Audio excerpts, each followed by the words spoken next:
بالکل آج ہم Gujranwala R P O office موجود ہیں. آئیے چلتے ہیں آر پی او صاحب کے پاس طارق عباس قریشی سے. ان سے جانتے ہیں کہ یہ حافظ آباد میں جو یہ چوروں نے ڈکیتیں اور واردات کر کے لوگوں سے اتنا مال زیادہ لوٹا تھا اور گجرانوالہ پولیس نے محنت کر کے ان کو ان کے پیسے واپس کر دیے ہیں. جانتے ہیں ان افسران سے.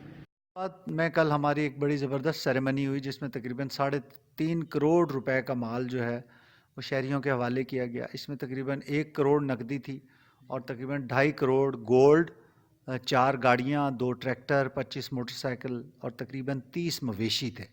آپ کو پتہ ہے کہ حافظ آباد ایک ہمارا زرعی ضلع ہے اور یہاں پر مویشی بہت ویلیویبل ہیں جو ہمارے کسان ہیں ان کے لیے.